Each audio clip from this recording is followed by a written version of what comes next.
আজ থেকে দেখুন ভালো করে, রাজভবন লেখা ছিল রাজ্যপালের বাড়ি, সেই রাজভবন মুছে গেল, হলো লোকভবন। রাজভবন এবার থেকে লোকভবনে, রাজভবনের নাম বদলে লোকভবন। দেশ জুড়ে কেন্দ্রীয় মন্ত্রিসভার সিদ্ধান্ত কার্যকর। সিভি আনন্দ বোস এবার থেকে থাকবেন এই লোকভবনে।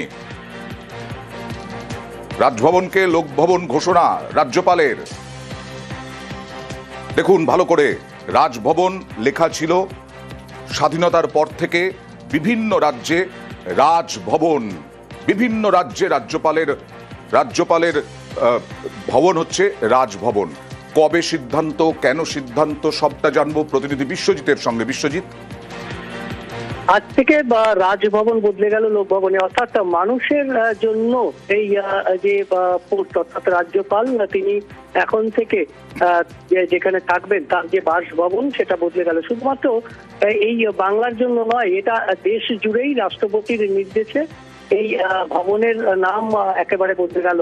অর্থাৎ যে একটা রাজভবনের সঙ্গে যে রাজ ঐতিহ্য একটা যোগ ছিল, সেই যোগটাকে মুছে সাধারণ মানুষের জন্য কাজ করা, সাধারণ মানুষের জন্যই যে রাজ্যপাল, এই বিষয়টা বোঝানোর জন্য এই আরো বেশি করে এই যে রাজভবনের নাম বদল, এটাই যেন বলতে চাইছেন প্রশাসন। এই যে লোকভবন নামটা দেওয়া হলো, তার জন্যই কি আজকে সিভি আনন্দ বোস একেবারে রাস্তায় নামলেন?